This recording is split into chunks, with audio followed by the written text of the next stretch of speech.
Look at your face. It's obvious. No wonder you got demoted. Every day, at my demotion destination, I get sarcastic comments from a female boss who is more than a decade younger than me. Having been demoted from the headquarters to a regional office, I was living a lackluster life. However, one day, an unbelievable project came from the headquarters, and my female boss faced an unexpected problem. The action I took while she was panicking was: my name is Mike, a divorced 53-year-old who was demoted. The sales office I was demoted to was in a more remote town than I expected. Public transportation mainly consisted of buses in a car-centric society. Some employees commute by bike, but for someone over 50, it's quite hard to ride through the countryside, so I commute by bus every morning for 30 minutes. Good morning.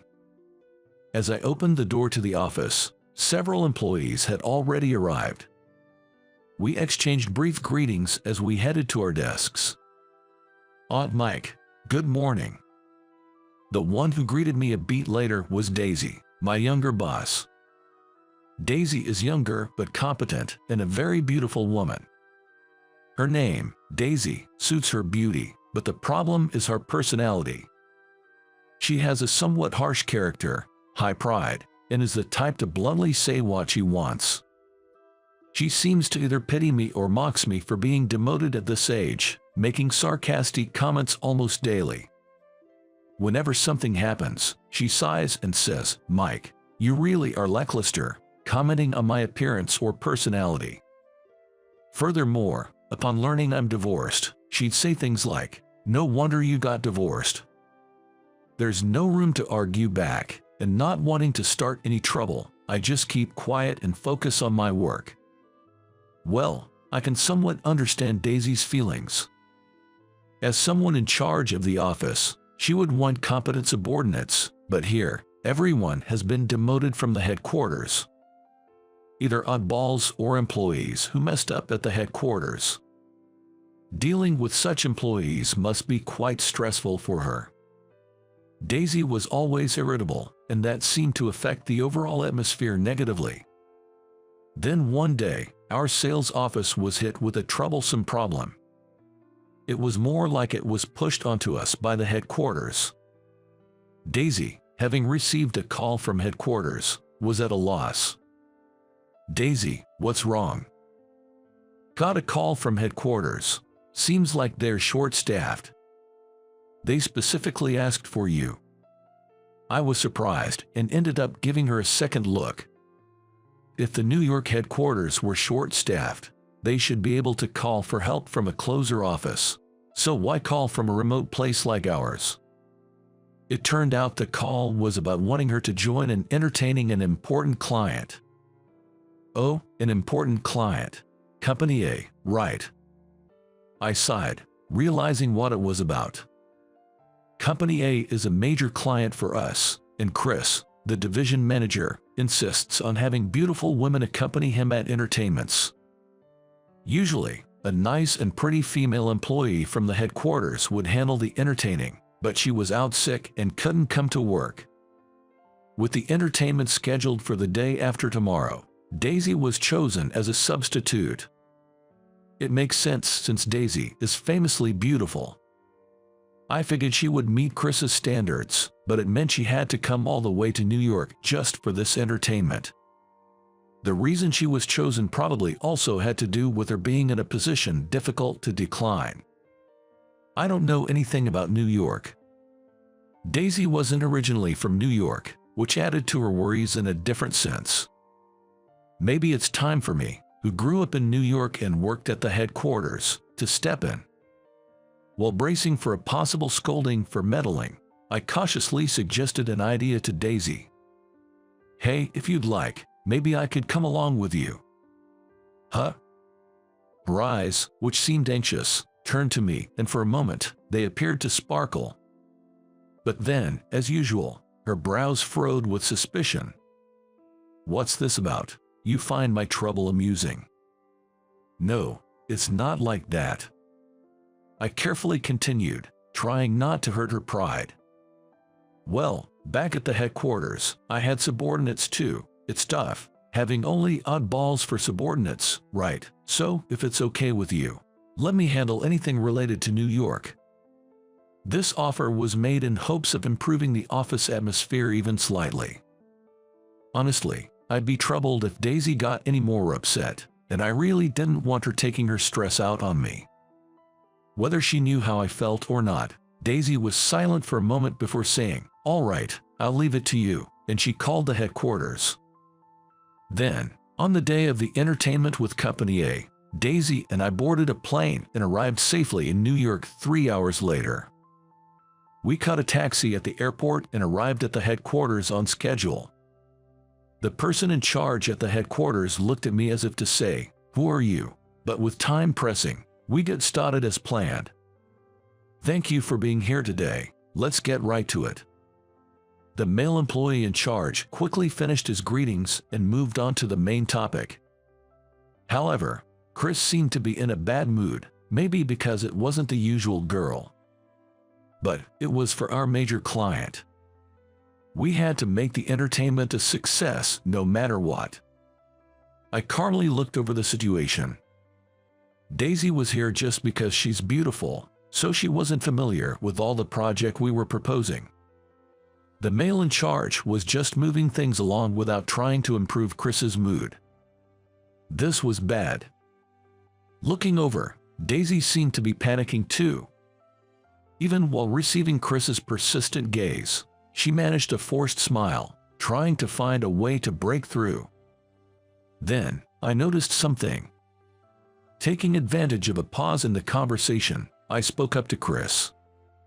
"By any chance, is that watch the one that was just released recently?" It was quite a sudden change of subject, but Chris's eyes lit up as he rolled up his sleeve to show his watch. "Ah, you recognized it. It's a custom model of the item released the other day." "Impressive. I always think I should follow your lead, always being on the cutting edge, and it really suits you." "Of course, it does." I breathed a sigh of relief as Chris seemed to be in a better mood. From there, we went off topic a bit but got into an engaging conversation about the watch. Eventually, the discussion went well, the contract continued, and the project was good to go as planned. "Mike, I appreciate today."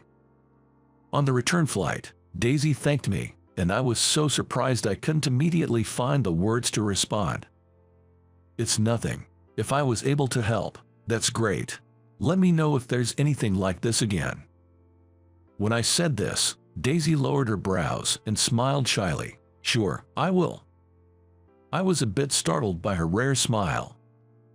Then, she went back to her usual expression, putting her hand to her chin as if thinking. "But seriously, Mike, you were really good at talking and efficient.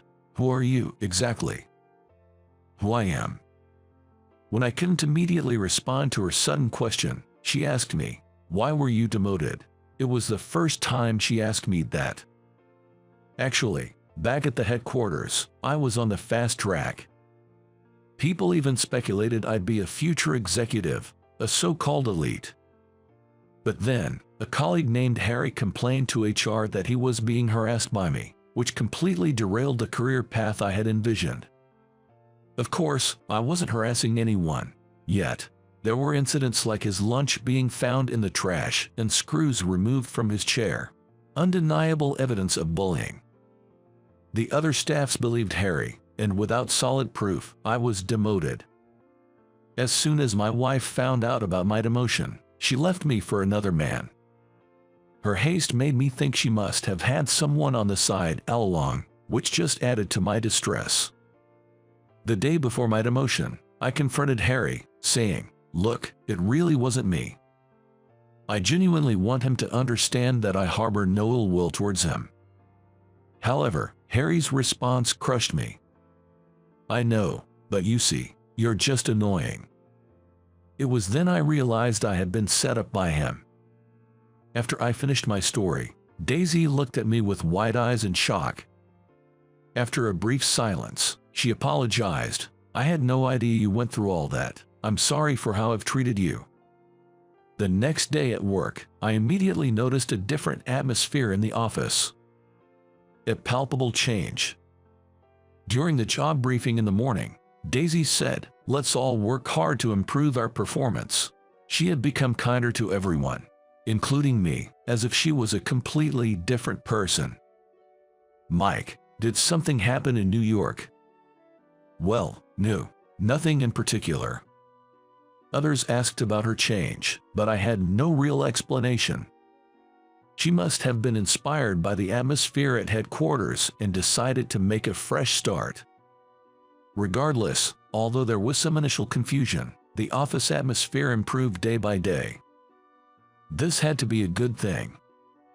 "Mike, are you ready?" "Oh, yes, I'm on my way." Perhaps because of the incident in New York, I had gained her trust, and we started working closely together. I couldn't really understand it, but her newfound enthusiasm was somehow endearing, and I threw myself into work to support her, just as I had back at the headquarters. Maybe because the work environment had improved, our office's performance began to skyrocket. As our achievements grew, so did the unity and motivation among the staff. A few years later, our office finally became a top-performing branch in the country, and we're supposed to receive an award from the headquarters for our achievements. There I was, on a plane to New York. Daisy was sitting next to me. "Congratulations, Daisy, you'll definitely be able to work at the headquarters now." We had been summoned by the headquarters after achieving top performance. She was likely to be transferred to the headquarters next. While I felt sad to see her leave the office, I was happy to see our hard work pay off in this way. But Daisy just shook her head, indicating that didn't matter to her. "No, it's you, Mike, who will be working at the headquarters. I've worked hard all this time to get you back there." "Huh?" I was so surprised that I froze. Did I hear her correctly? She worked hard for me to return to the headquarters. I looked at her, but all she did was give a small chuckle. Wow, what a beautiful smile. As I thought, completely off topic, I put my hand on my temple. What do you mean?" After a brief silence, she whispered, "That time, on the return flight, I noticed I liked you. Oh, it's okay that we are just a boss and subordinate. I just wanted to do something for you." I wonder how I appeared to her as she murmured this to me. Do you have time after work today?" She looked surprised at my sudden question, but quickly responded with a yes, of course. Though the air was a bit awkward, we made small talk until we arrived in New York. Upon reaching the headquarters, we ran into Harry in the lobby. I stopped in my tracks as he glared at us. It made sense. Thanks to our recent performance boost, I had managed to get a bit of revenge on him. Naturally, our branch being #1 meant we outperformed the headquarters, and Harry was held responsible for this. Well, originally, that would have been my position. Rumor has it, his bonus was cut. Well, it's better than being demoted and getting a salary cut. I didn't want to talk to Harry, but it seemed we were headed to the same place, the president's office. "Hey, Mike, did you say something to President Jones?" "No, I haven't said anything." Well, on our way to the president's office, Harry asked me in a low voice and then clicked his tongue in response. Harry seemed unsure why both of us were called in together. "Excuse us." We said our greetings as we entered the president's office. Mr. Jones welcomed us with a smile, first praising Daisy and me, and then broached the subject of transferring back to the headquarters. But I was surprised not only that Daisy was mentioned for the transfer, but that I was included too. Harry looked shocked and blurted out, "With all due respect, Mr. Jones, Daisy is one thing, but he has caused trouble at the headquarters." As Harry spoke, the smile disappeared from Mr. Jones's face. Trouble? What trouble was that again? The atmosphere turned tense. Harry seemed taken aback. Ignoring Harry, Mr. Jones turned to me and apologized. "I wanted to apologize to you, Mike. I'm sorry." I was confused. Mr. Jones, you don't have to apologize. I know you're excellent. Daisy called me several times, asking me to investigate the harassment claims between you and Harry. If it turned out there was no harassment, we could confidently bring you back to the headquarters. Huh, Daisy did. I glanced at her, and she averted her gaze, looking a bit embarrassed. Mr. Jones continued. Upon further investigation, we found absolutely no evidence of any wrongdoing.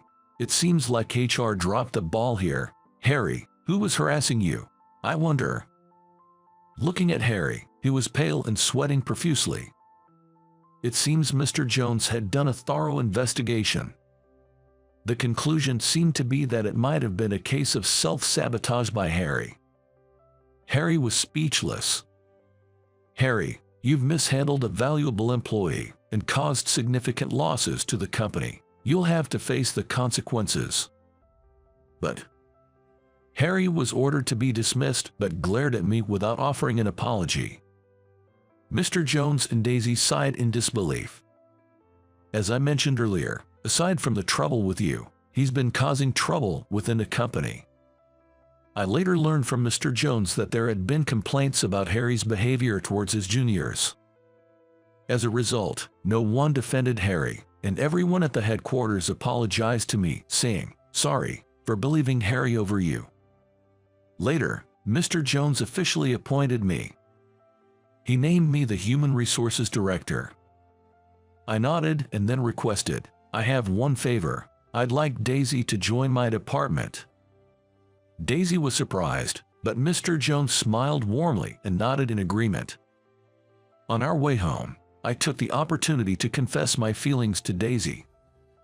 She blushed from ear to ear and muttered, "It's just cold," before responding with a hug instead of words. And I whispered in her ear, "Thanks to you, my life is back on track." I never thought I'd experience love like this at my age, but it's truly wonderful to be able to share life with someone. The next day, my first day back at the headquarters, I felt nervous. Despite being over 50, I felt like a new graduate. Taking a deep breath, I opened the door to my new department. "It's okay, I'm not alone anymore." "Good morning," I said with determination, and was greeted by her familiar voice and smile in return. "My name is Jason. I'm in my 4th year as a working professional. Recently, after working for 3 years at my first job since graduating, I resigned to take a sales position at a major food manufacturer for career advancement. Since joining the company 3 months ago, I've been able to build trust with clients using my natural communication skills, leading to excellent sales performance. I grew up helping out at my family's flower shop, which is probably why I've always had an exceptional memory and learned tasks quicker than most.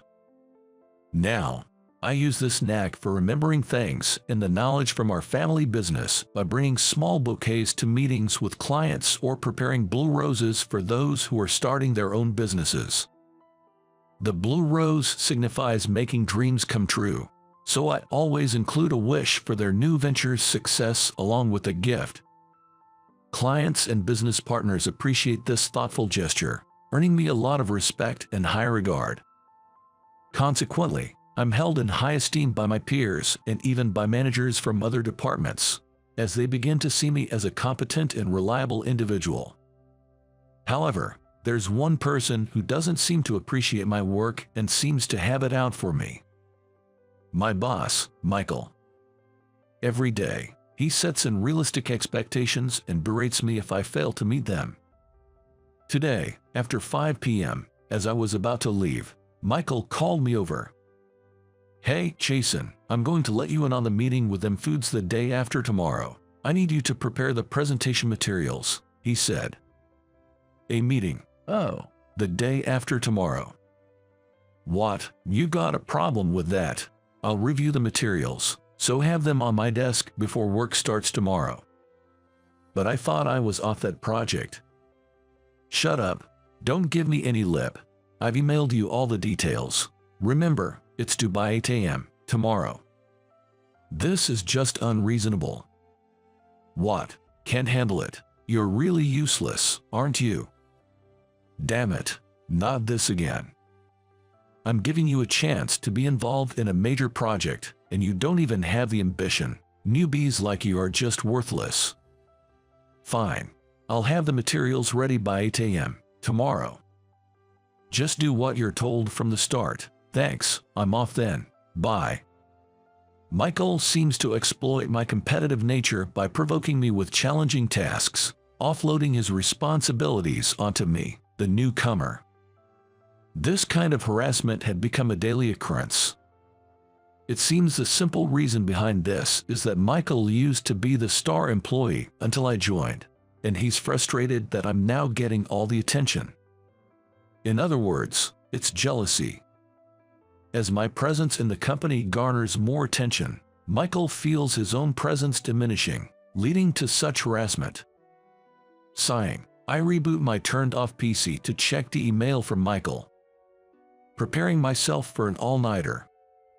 A year into enduring Michael's constant harassment, a new recruit named Lucas joined the sales department. Being the closest in age and having a good sales record, I was appointed as his mentor.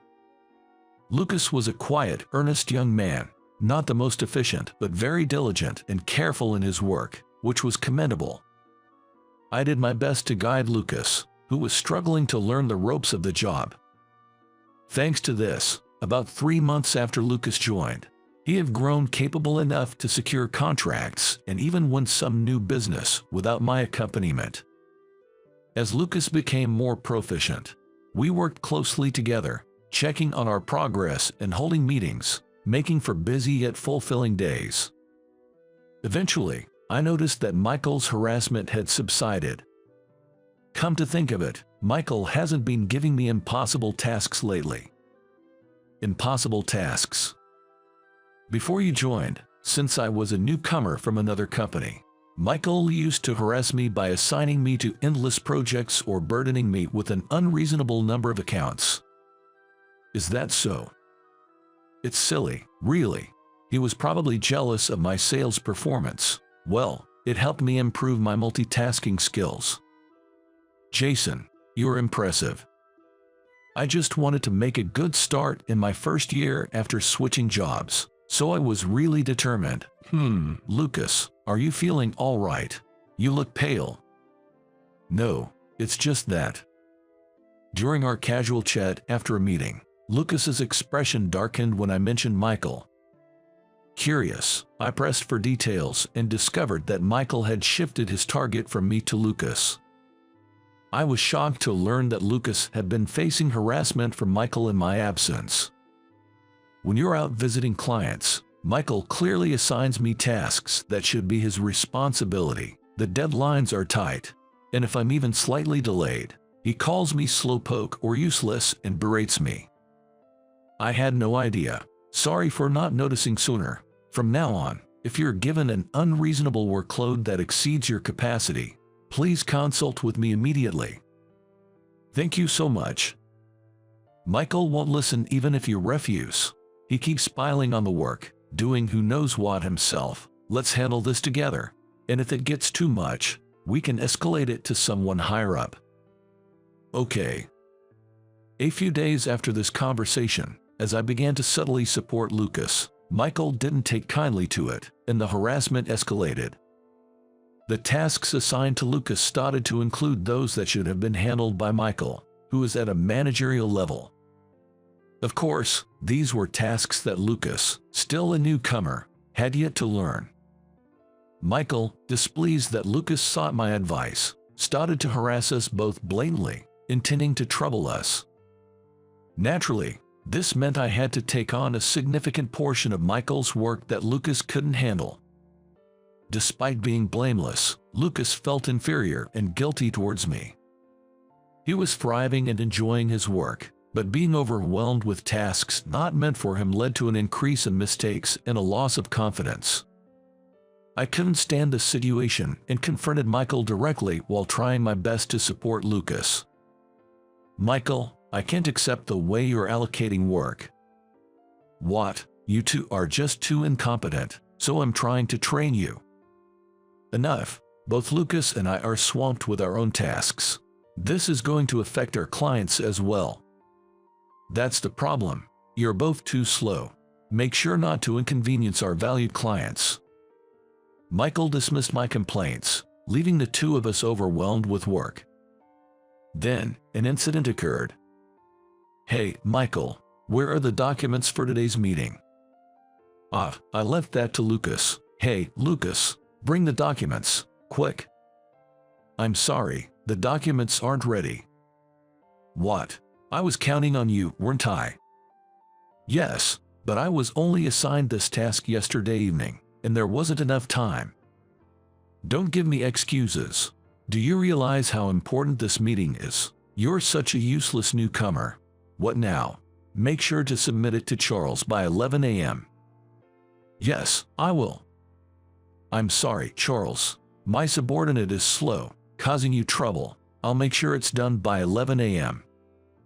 All right, I'm counting on you. Of course. It turned out that the documents for a crucial meeting scheduled at 2 p.m. today hadn't been prepared. This was a task originally meant for Michael, which he had dumped on Lucas the previous evening. Smirking, Michael shifted the blame and made excuses to Charles before returning to his desk. Seeing Lucas looking distraught and close to tears, I offered my support. It's okay. We have 2 hours until 11 a.m. We can make it work. Could you handle checking my mails and dealing with urgent estimates while I work on this? Yes, I will. I then worked frantically on the documents.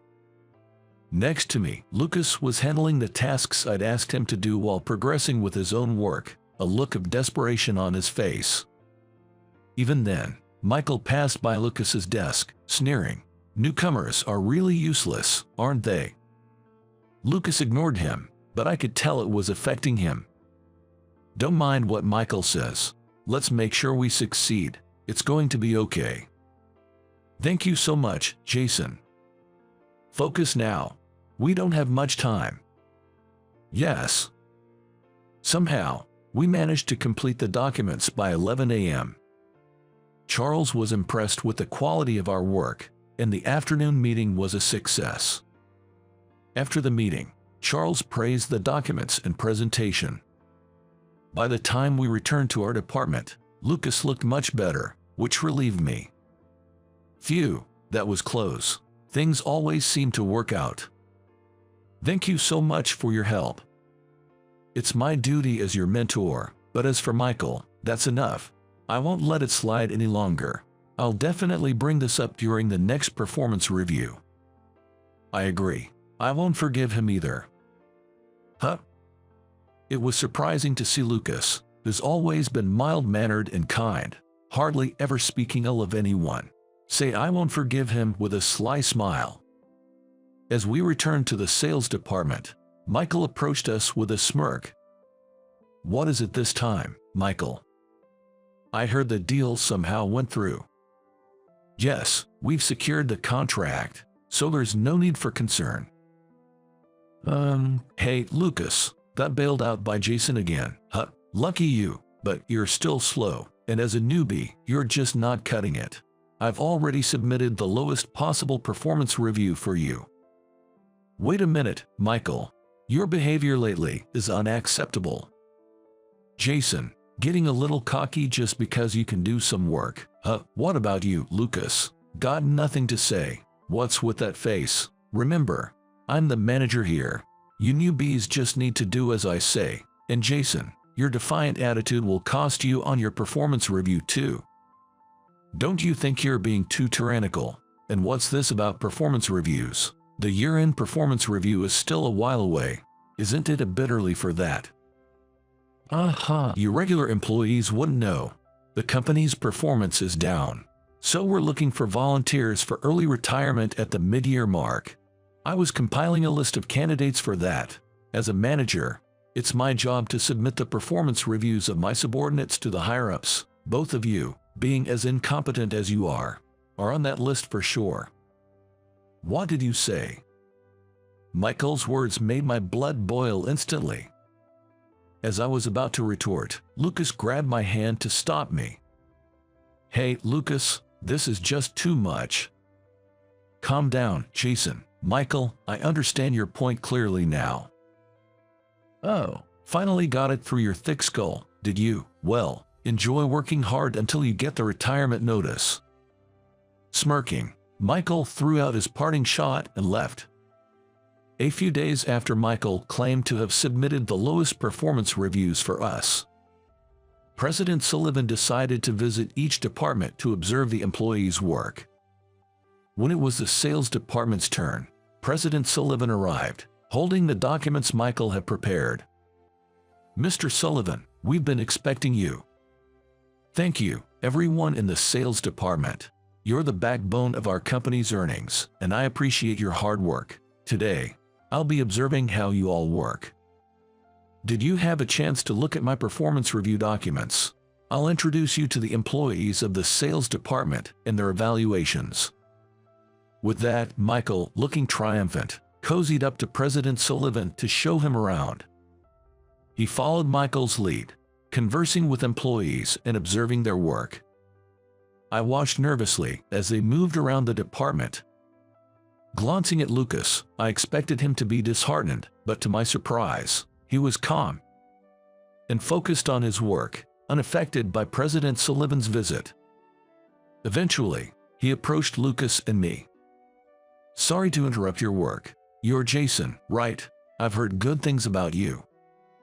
Thank you. It's an honor. I heard you played a crucial role in closing a significant deal recently. The sales manager was praising you." "Well, I just did the best I could." "Mr. Sullivan, Jason is capable in his work, but his attitude toward superiors needs improvement. Despite my clear instructions, he was late, and even the preparation for that deal had us on edge until the last minute." "Oh, that's because I had a lot of tasks to handle. I apologize for any concern I caused you." "Jason, your problem is making excuses. Be mindful of that." I clenched my teeth, feeling dominated by Michael's narrative. Still, I didn't want to show any petty disputes in front of President Sullivan, so I held back. "And this new recruit Lucas, whom Jason has been mentoring, is just incapable." "Is that so, really?" "Yes, it's true. As his manager, it's been tough on me. The preparation for that deal being last minute was Lucas's fault, despite my instructions.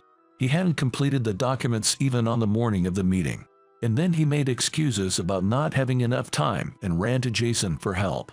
He's slow and just a hassle to deal with. He's a prime candidate for voluntary resignation." Michael gloated as he disparaged Lucas and me to President Sullivan. I clenched my fists in frustration.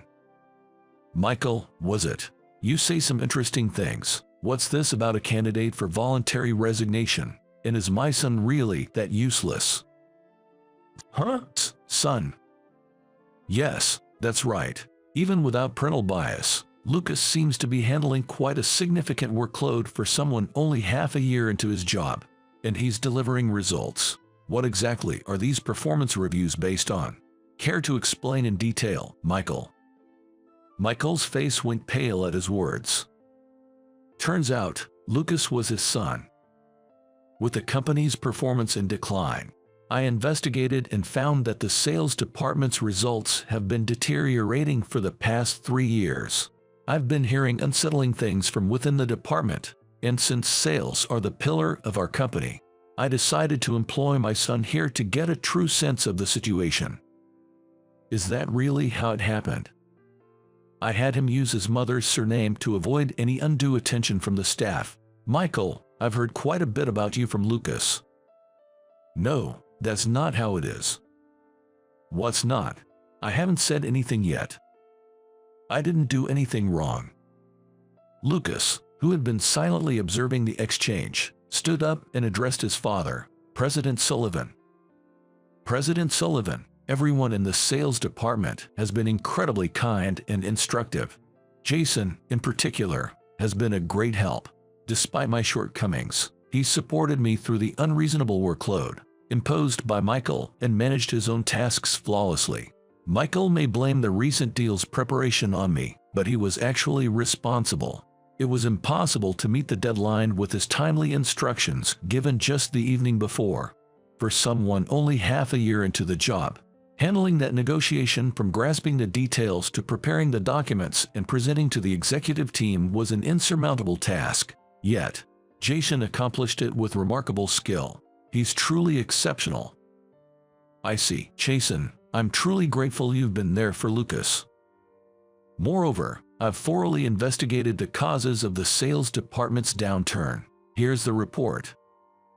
Lucas handed over a thick report to President Sullivan, detailing the harassment from Michael, how it pressured the work environment, and negatively impacted the actual sales performance. It also outlined how Michael's domineering attitude disrupted normal communications within the department, leading to delays. The report was filled with concrete examples of the company's losses and detailed accounts of power and moral harassment incidents. After reviewing the report, President Sullivan, red-faced with anger, glared at Michael. "What's this about? The situation is much more serious than what I was led to believe. We have no place for someone who envies and sabotages others. It's not like that. I can't trust a word you say, and to think you had the audacity to submit such a falsified performance review. I'm speechless at the audacity. Moreover, the sales department's performance has been improving over the past year. There were no plans for layoffs. We won't discard valuable employees. It's clear now why the department has been recovering. But it's equally clear that we have no need for someone like you in our company. You're fired." With that, President Sullivan tore up the performance review documents Michael had submitted.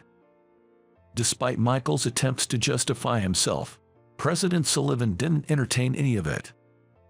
Following a thorough investigation ordered by President Sullivan himself, Michael was officially dismissed for misconduct. Michael was left in a daze, collapsing as he received the news. When he finally left the company, no one said a word to him. Around the same time Michael was dismissed, I was promoted.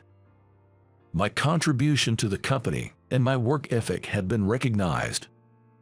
I was appointed the youngest manager in the department. Congratulations on your promotion, Jason. Thanks, Lucas. I'm glad you're my senior and boss, Jason. With you handling things, even the most challenging tasks turned into successes. I truly admire you. Easy there, you'll make me too proud. But thanks. Did President Sullivan praise me that much during the personnel review? What are you talking about? We don't discuss work at home. I just shared the facts as casual conversation. You've really come a long way, Lucas. Let's keep up the good work together, and if you'd like, maybe you can put this at home. I handed Lucas a small bouquet of dahlias. He joked, shouldn't I be the one giving you flowers? But those flowers represented my gratitude. The dahlia's meaning is gratitude. I resolved to fully leverage the opportunity Lucas had given me and to strive harder in my work. I've always had someone unforgettable from my high school days who I had a crush on. Holding the class reunion invitation that was in the post, I made a certain resolution. If she attends this reunion, I want to convey the feelings I harbored during high school to her. With that vow in my heart, I decided to attend the reunion. Little did I know at the time that this decision would change my fate. My name is James, just an ordinary office worker you'd find anywhere. Single, with no significant other. As all my friends started getting married one by one, I felt left behind. But with my busy work schedule, I didn't have the luxury to find a partner. Then, one day, could this be? When I got home and checked the mailbox, there was an envelope labeled Class Reunion Invitation. Upon opening it, I found an invitation to a high school reunion. The invitation contained a QR code, which led to a web page where I could indicate whether I was attending. Although the reunion was scheduled for Saturday, it fell during a busy period at work, making it difficult for me to attend. I wanted to see my high school classmates, but it seemed I had no choice but to miss this time. Just as I was about to give up and tap "will not attend" to send it, I remembered something. Madison. A name I had almost never thought of until today suddenly popped into my head. Madison was the girl I had been infatuated with throughout my 3 years in high school. I tried to recall the delicate and beautiful Madison from back then. If Madison is going to be there. Of course, it wasn't like I still had feelings for Madison. But I was just curious about what had become of Madison, whom I hadn't seen since high school. Driven by the thought that Madison might be there, I tapped the "will attend" button and sent it. And then, the day of the reunion arrived.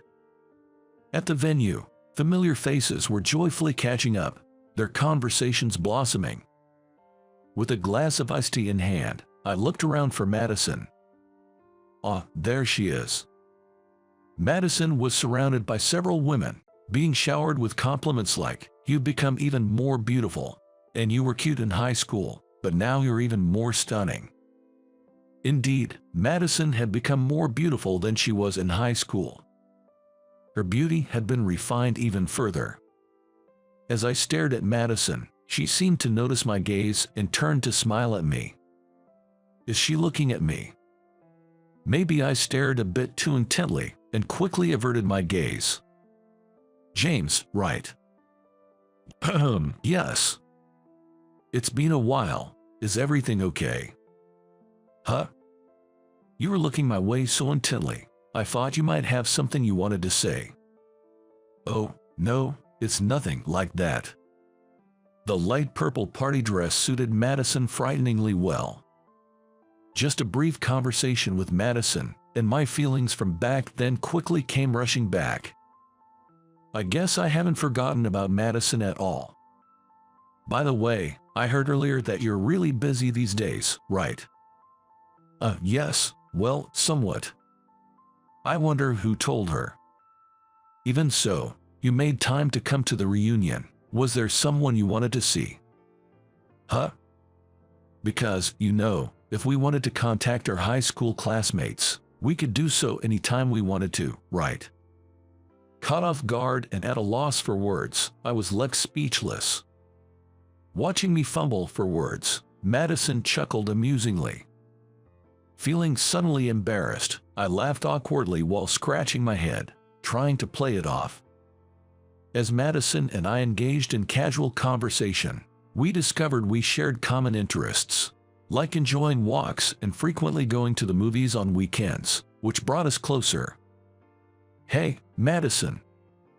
"Whom?" "Do you have time after this?" "What?"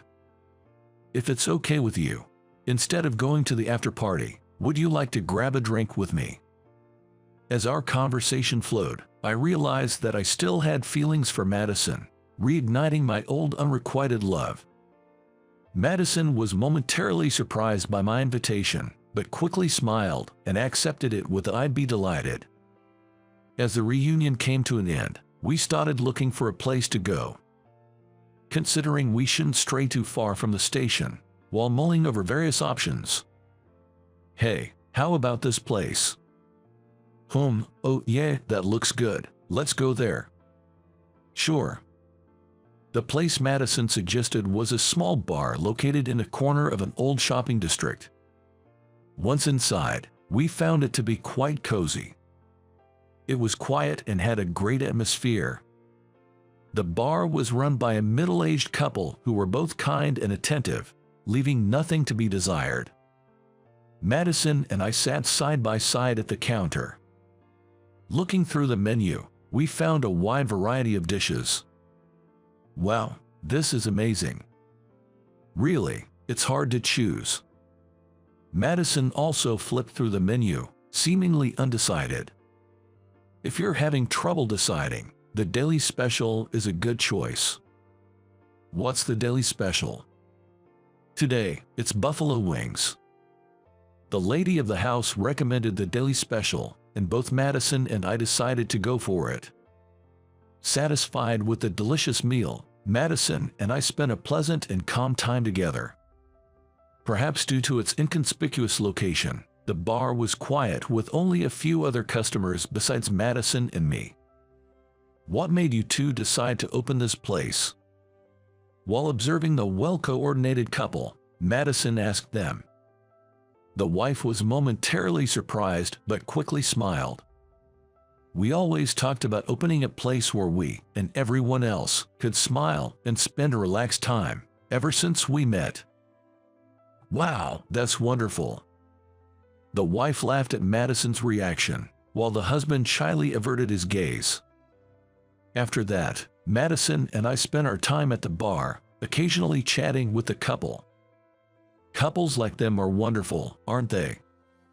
During a pause in our conversation with the couple, as the husband went back to cooking and the wife to attending other customers, Madison whispered, "Huh? Don't you admire it? A peaceful couple like that. It's nice, isn't it, to run a small but cozy place like this?" I was momentarily taken aback by Madison's unexpected remark. However, Madison's words led me to a certain resolution. I took a deep breath and turned my body to face Madison, who was sitting next to me. "Hey, Madison." "Yeah." "Do you have a partner now?" "No, I don't." Madison's cheeks were faintly red as she said this. Was it because of the alcohol, or perhaps? I see. Like you, I'm too busy with work to have time for a partner. Work is my lover, you could say. Madison laughed amusingly and took a bite of her chicken. "So, Madison, you're busy with work too. What do you do?" "I'm a public servant." Madison answered shortly, without turning her gaze towards me. "A public servant, huh?" I imagined Madison working at an office, reaching out to help those in need. That suits her. Madison had always been kind and gentle since our school days, so it seemed like the perfect job for her. "What about you, James? What do you do?" "I'm just a regular office worker, nothing special." "I see." Madison seemed to be enjoying the conversation. It was getting late into our meal. "Sorry, I'm going to use the restroom." "All right." "Okay." After watching Madison head to the restroom, I called over to the bartender.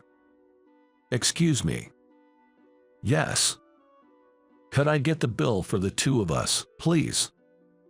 "Sure, no problem." The bartender's wife promptly moved to the cash register after overhearing our conversation. As I took my wallet and headed towards the register near the entrance, the door to the bar opened with a loud noise. "Huh, there's hardly anyone here." A group of 6 rowdy-looking individuals entered the bar as if they owned the place. "All right, this spot good." "Yeah, it's empty, anywhere's fine really." "What do they have here?" "No idea."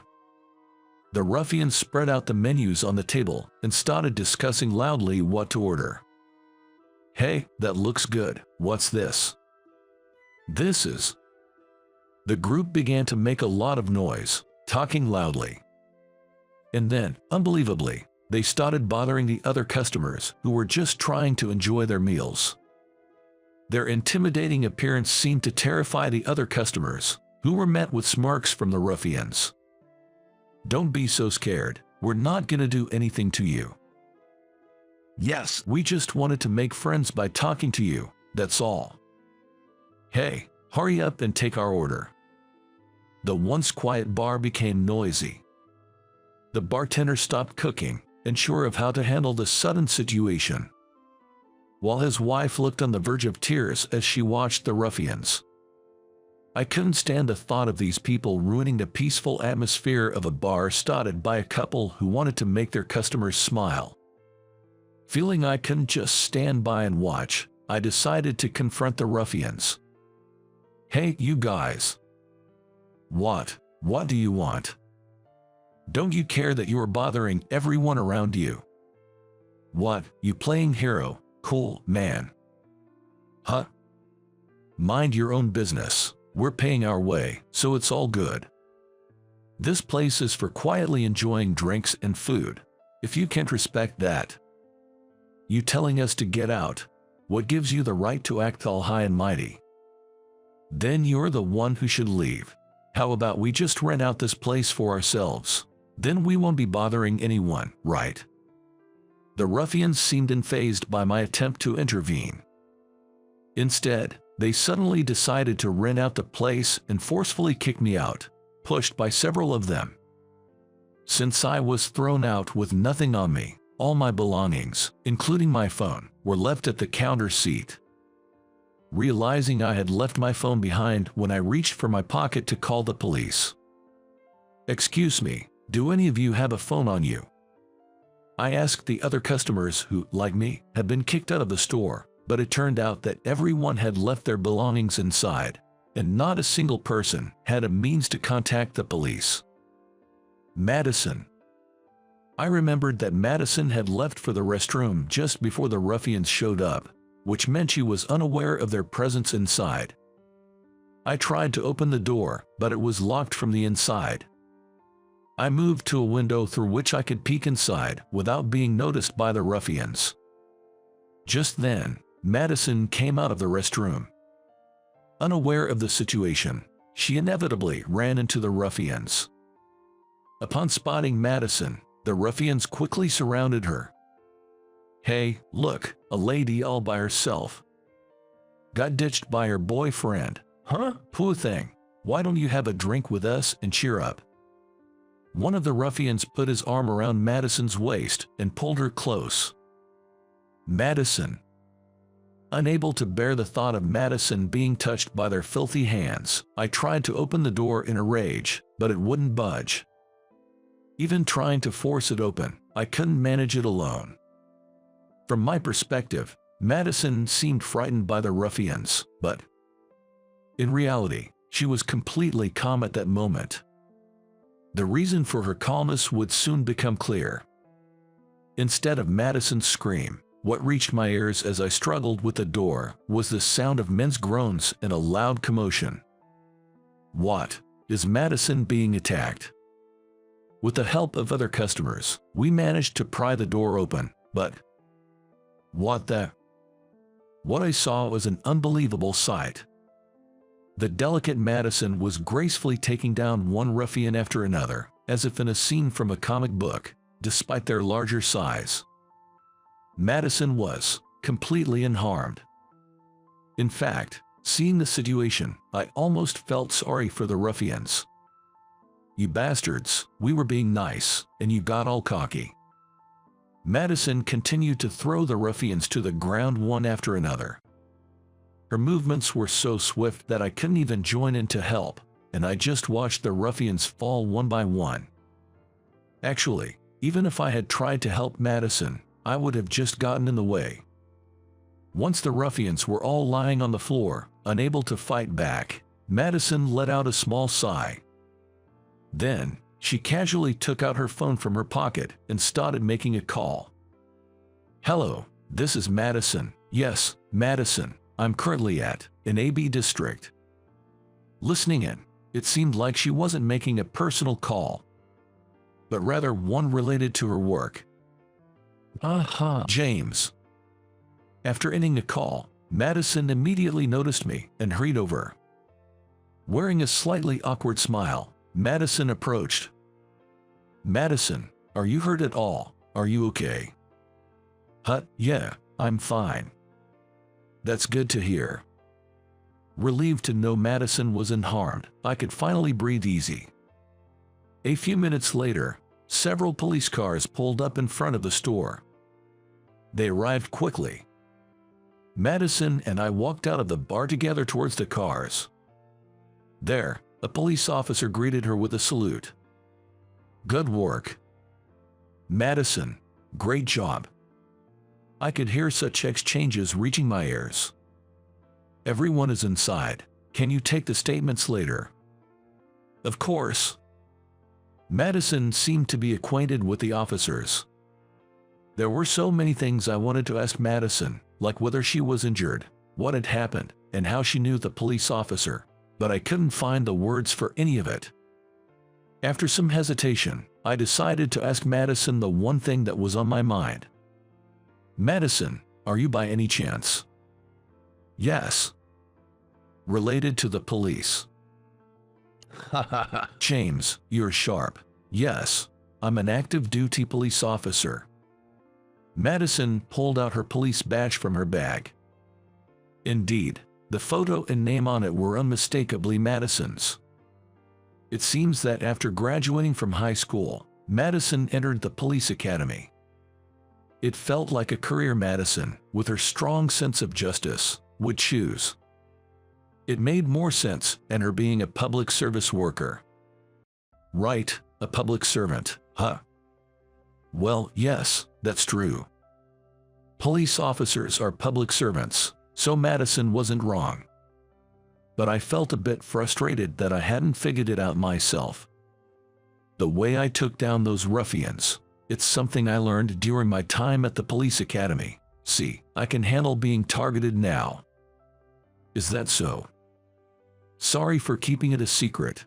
I felt like the image you had of me was still from high school, so I just went with it, you know. But where does someone as delicate as you get that kind of strength from? Haha, it's martial arts. Once you learn it, anyone can do it. Are you disappointed? What? No way. Really? That's good. Madison smiled at me, looking relieved. Actually. Actually, it's way too cool, and the gap with your usual self made me fall for you even more. I like you, Madison. I'm so happy that you first worried about whether I was hurt. Your kindness hasn't changed since high school, and that made me so happy. You're always you, James. Does that mean? Yes, I like you too, James. And so, the feelings I harbored since high school finally found their resolution, and Madison and I officially started dating. Did you finally come to submit your resignation because you couldn't take it anymore? That was said by my ex-wife, Sophia. My name is Michael Taylor, a 30-year-old divorcee. I divorced Sophia when I was 24. I met Sophia by chance. She happened to be a classmate from middle school. She approached me when I was just starting at my current company. Are you Michael? Yes, I'm Michael, but don't you remember? I'm Sophia. We were in the same class in middle school, right? What, Sophia? I didn't recognize you. You've become such a beautiful woman. And so, we ended up going out to eat that day. I joined a company as a salesperson, and she was a beautiful receptionist. She graduated from a prestigious university, and at that time, I just told her I graduated from an ordinary one. The truth is, I can't trust women. This goes back to when I was in elementary school. My father worked for a securities company and was very busy. My mother also worked full-time, but one day, she suddenly stopped coming home. Hey, Dad, where did Mom go? Michael, Mom isn't coming back. What? My father was filling in a divorce letter. I was almost finishing elementary school, and I understood what it meant. I never heard from my mom again. At that time, my grandmother, who was at our house, said that my mother left because she fell in love with another man. My heart became void. My father liked Italian and often read books in Italian. Back then, I also borrowed my father's books and translated them with a dictionary. I didn't feel like doing anything else. You like Italian, right? Or how about staying at your uncle's place? Your cousin Alex also likes Italian. and I'm going to be busy with work again," my father said quietly. After my mother left, I felt as though I had locked away all the happy memories of going out with my family on weekends, along with the joy I felt with my family and friends. In some corner of my heart, I was filled with sadness. I was an only child but used to be outgoing. I didn't hate studying and enjoyed playing games with friends, going back and forth to each other's houses. However, I lost the desire to invite friends over, and I just ate the deli food my father bought every day, locked myself in my room, and did my homework alone. Classmates asked me various questions as I had become silent, but I couldn't answer any of them. One day, an unknown lady came to our house and started living with us. I wonder if Dad is going to marry this lady. It was then that I told my father, "Dad, I'm going to live with my uncle," and moved. My uncle and aunt welcomed me warmly. Especially Alex, 2 years older than me, was glad to have me. But Alex was busy with tutoring and Italian classes. Having transferred schools, I didn't make friends easily, so I contacted my father and asked if I could also attend tutoring and Italian classes with Alex. Although my days became filled with studying, I liked studying, so it wasn't a hardship. Alex often helped me with my studies, which I appreciated. Eventually, Alex and I even started speaking in Italian. My uncle and aunt worked for foreign companies and had lived in Italy, so their Italian was fluent, and gradually, our family conversations shifted to Italian. Life with them was more enjoyable than living with my father. One of my uncle's college friends lived in England, and Alex went to study there after graduating from middle school.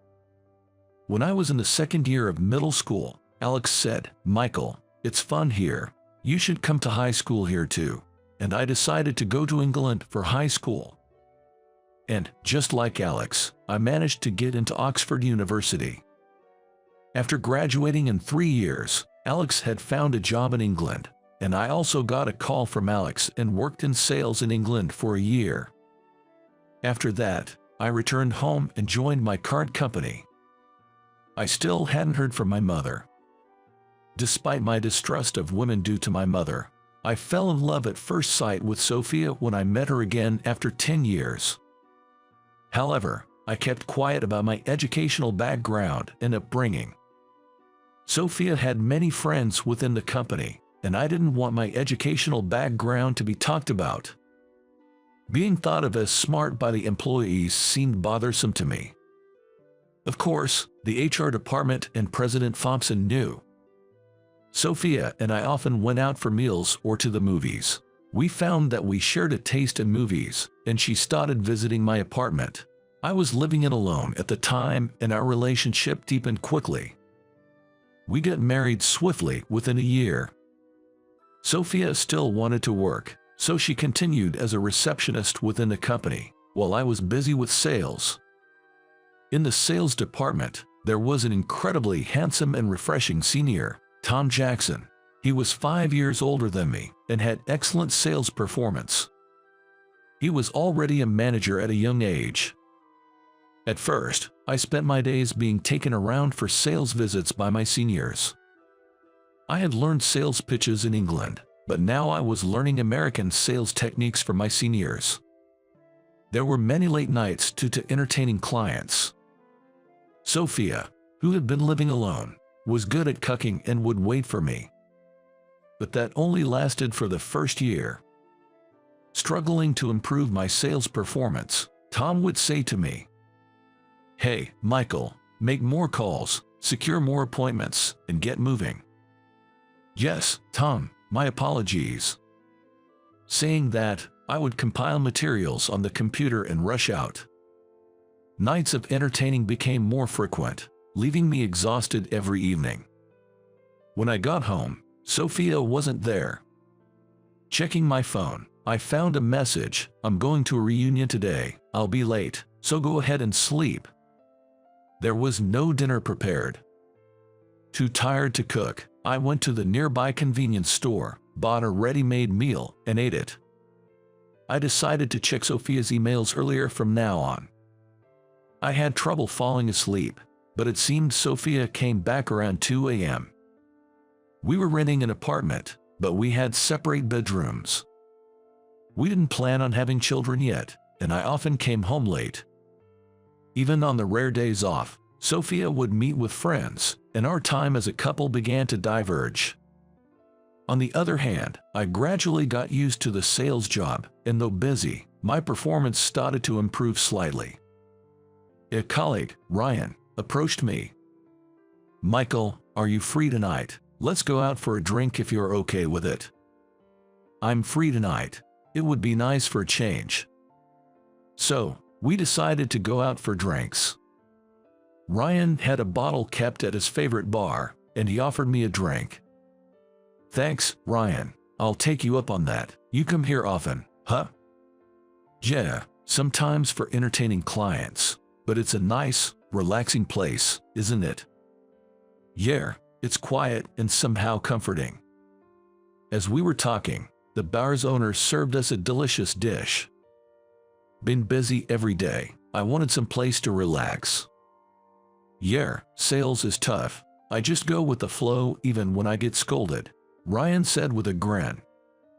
And so, we spent the evening leisurely drinking together. "That loud Tom is about to become a department head, you know." "Yeah, he's young but talented. And he's handsome, a Harvard grad, the complete package." "Harvard grad, huh? I didn't know that." "I'm just from a local university." For me, my uncle suggested this company, and I ended up joining, kind of just went with the flow.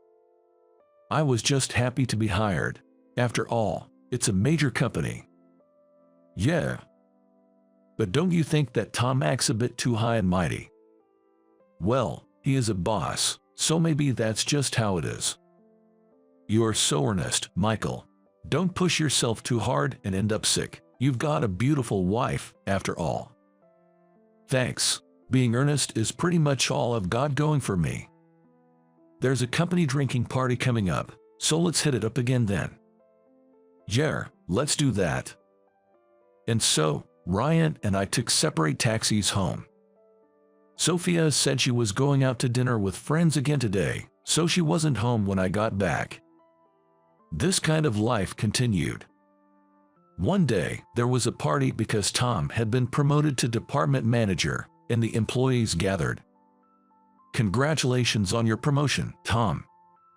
Ryan said this as he was pouring beer.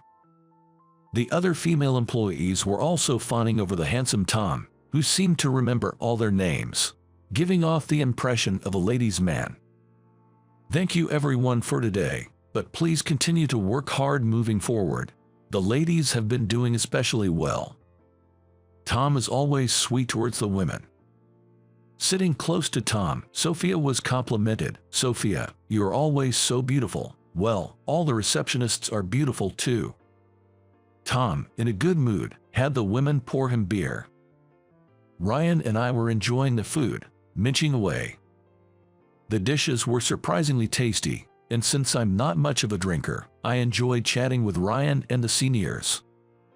Then, Tom, being fussed over by my wife, said, "Sophia, pour me some more beer."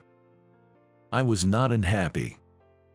"Come on, Sophia, have a drink too," and Sophia, being poured beer by Tom, seemed to be enjoying herself. I wish this would end soon. I wanted to leave the party. Looking closer, Sophia seemed unsteady on her feet. "She's drunk too much." I thought to myself. "Is your wife okay? She's had quite a bit to drink," Ryan whispered to me. "Yeah, seems like she's had a fair bit. I'll take her home later." Comes getting a bit too carried away with all the attention, don't you think? "Really," I agreed, and Ryan and I shared a wry smile as the party finally ended. Then I guided the staggering Sophia to a taxi and headed home. Sophia was half asleep at the entrance. "Sophia, you've drunk too much." I might have overdone it a bit. The next day was a day off, so I carried Sophia to bed as she was. I also took a shower and rested. The next morning, Waking up a bit late, I heard the shower running. Sophia's in the shower. I washed my face and was toasting some bread in the kitchen. Did you sleep well? I've made some toast. Have some. I feel kind of hungover. Not much of an appetite. Saying that, Sophia went to the sofa and started fiddling with her phone, so I ate 2 slices of toast. And as I was relaxing and watching TV, Sophia suddenly started getting ready to go out.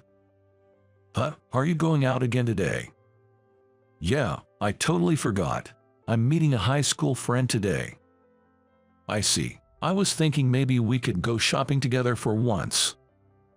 I'll do the shopping. Let's go together next week. Saying that, Sophia went out in daylight. For the first 6 months of our marriage, we lived happily, but this is what our weekend always looked like.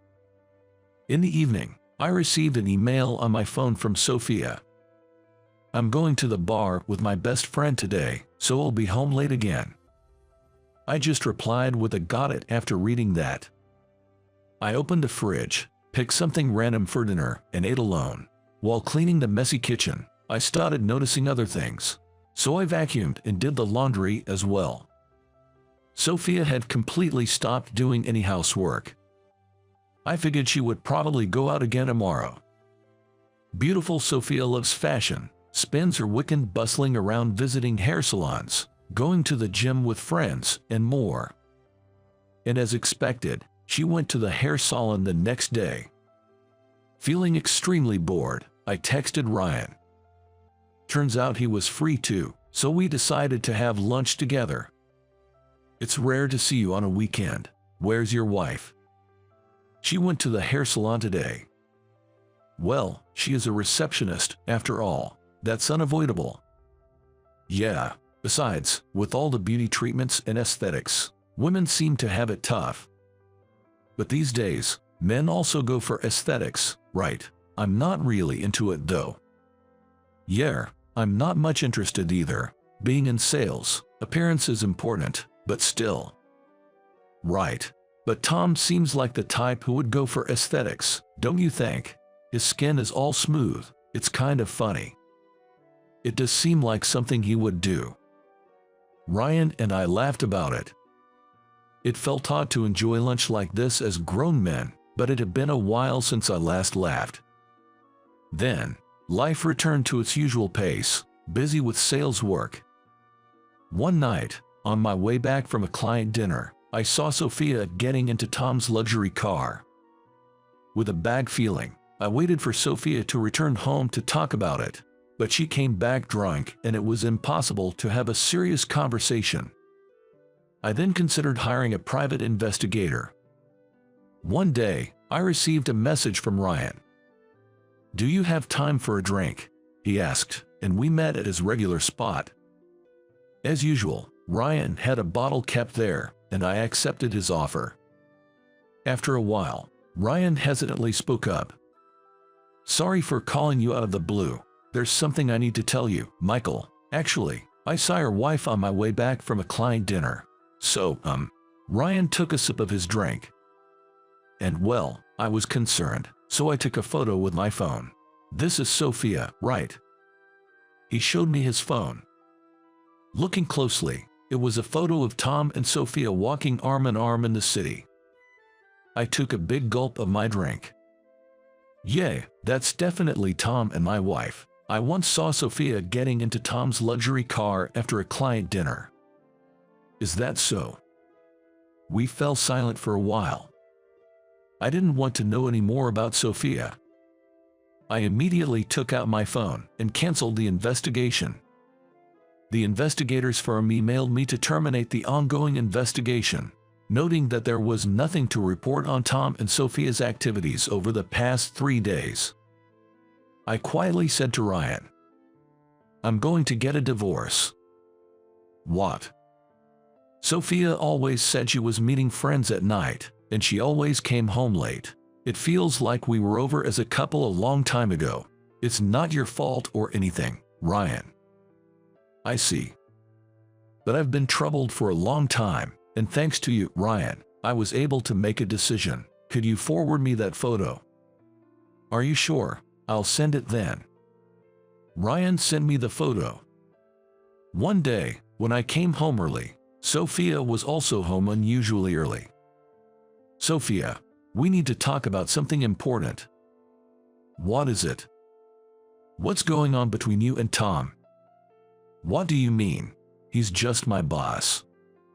Really? Is this how a boss and his subordinate behave? I said, showing her 2 photos on my phone. Oh, you caught on. I started being interested in Tom a while ago. After all, he's a Harvard grad and such a looker, right? Plus, he's a manager and makes way more money than you. Sophia defiantly justified herself. I fell silent for a while. We're done, aren't we? I can't believe Sophia turned out to be this kind of woman. It's my fault for falling for her at first sight. That's what I thought to myself. And then, I uttered just one sentence. Please, let's get a divorce. That's what I said. Sophia looked stunned but then said, okay, and pulled out the divorce papers, which were already prepared for me to sign. I was surprised by that, but the document was already signed on her part, leaving only my signature needed. It seemed she had wanted to divorce me all along. I signed immediately and took the papers to the county courthouse. Looking at the paper, I was reminded of my father from a distant memory. I felt like I had lost my heart then, just as I had when I was a child. The next day, I took a day off and spent it alone. I had Sophia take the day off and then asked her, could you pack your things and leave as soon as possible? So, she started packing her belongings. I asked her to take only what she needed. I decided to dispose of everything else myself.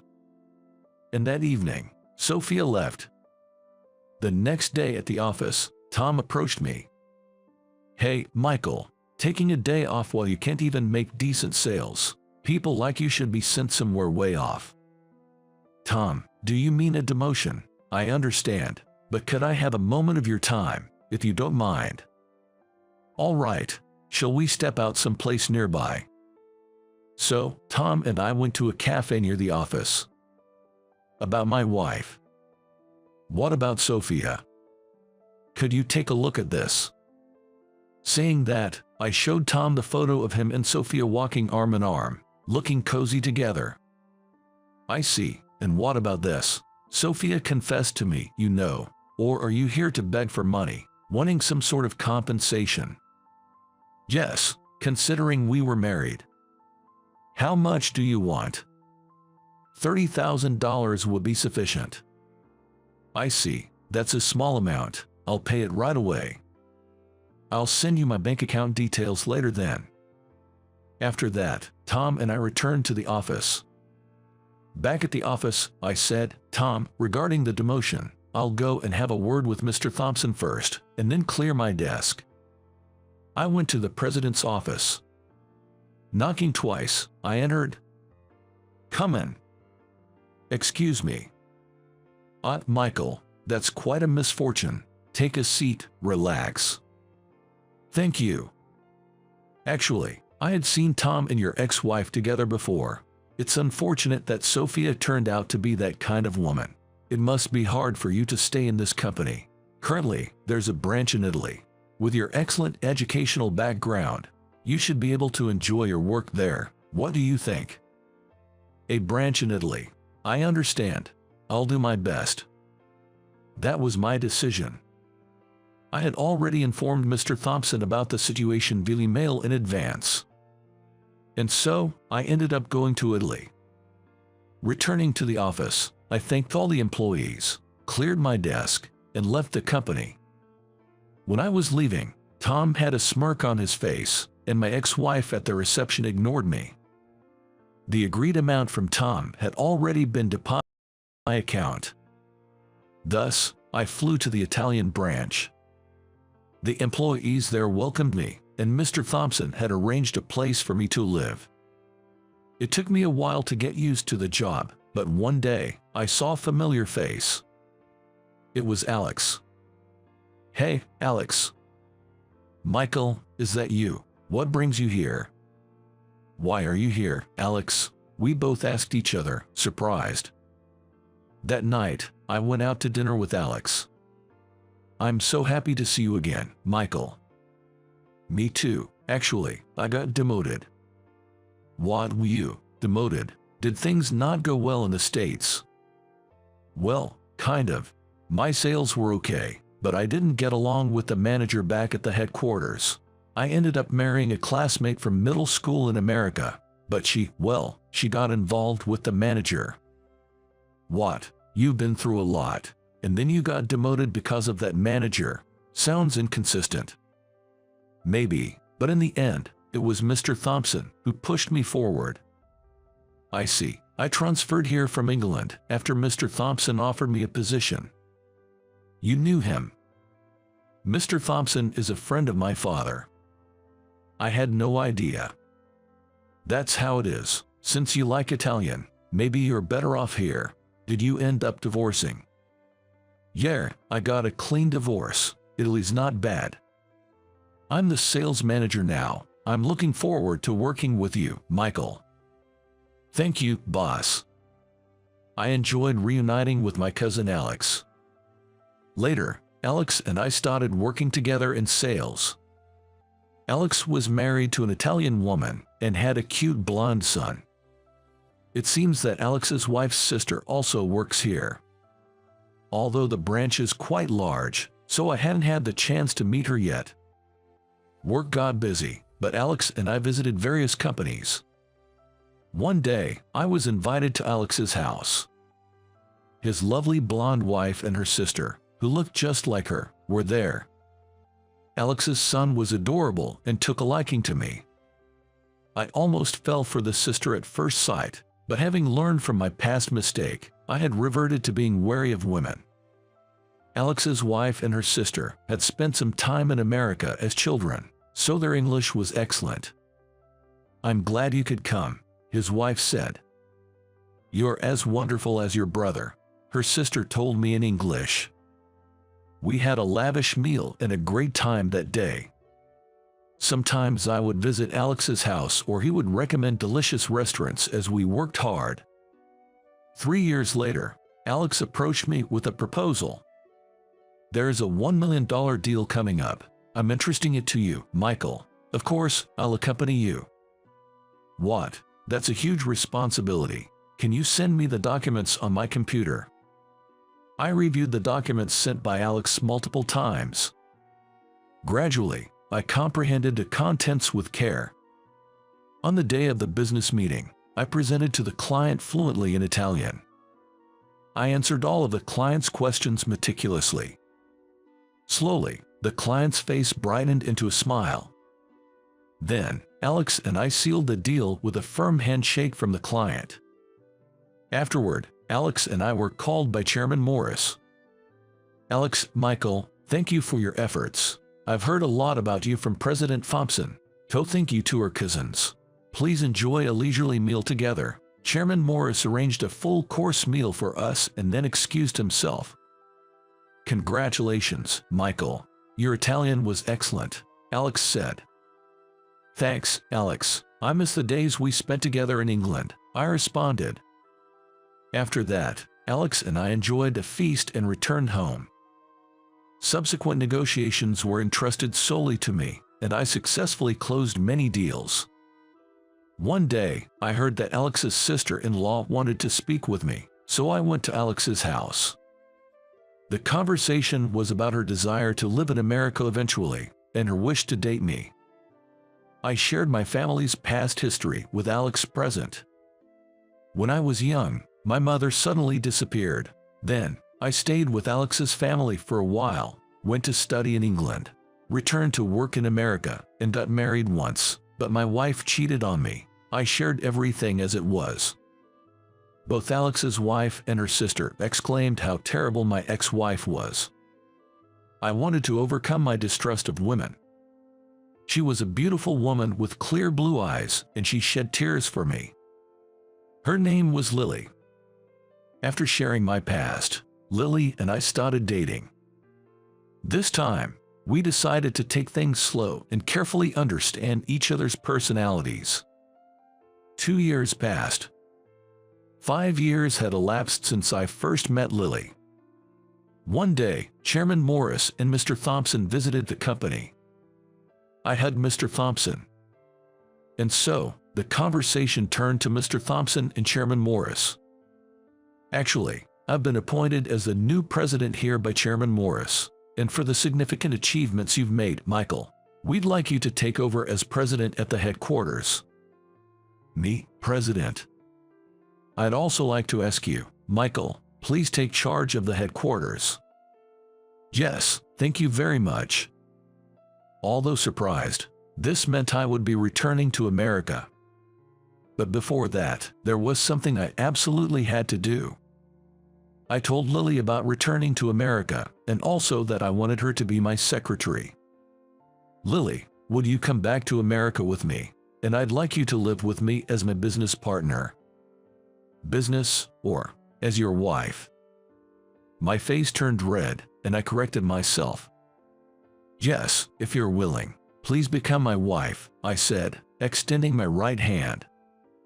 Lily took my hand firmly in both of hers and said thank you in English. Before returning to America, under the watchful eyes of Alex and his wife, Lily and I had a church wedding in Italy. Then, Lily and I went back to America together. We get married right away, and I went to the headquarters for the first time in a while with Lily. That's when I encountered Sophia, who I didn't want to see.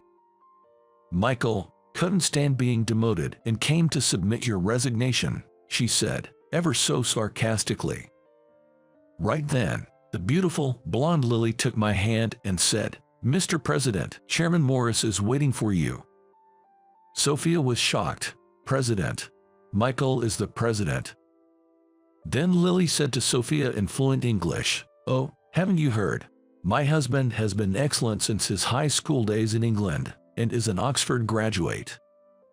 What, Oxford? Husband? Sophia and Tom, who was with her, were both astonished. Sophia's name tag read Sophia Bennett. Tom Bennett was pale. President. Oxford graduate. That blonde beauty is his wife. I couldn't help but laugh, realizing those two got married. Then Ryan came running. Michael, welcome back. Looking forward to working with you as the new president. I've always thought you might be a bit of a genius looking at your reports. Ryan welcomed me with a smile. Then, I greeted everyone at the headquarters and started my new role. Later, Lily gave birth to a beautiful blonde girl. Now, Lily, our adorable daughter, and I live happily together while safeguarding the company.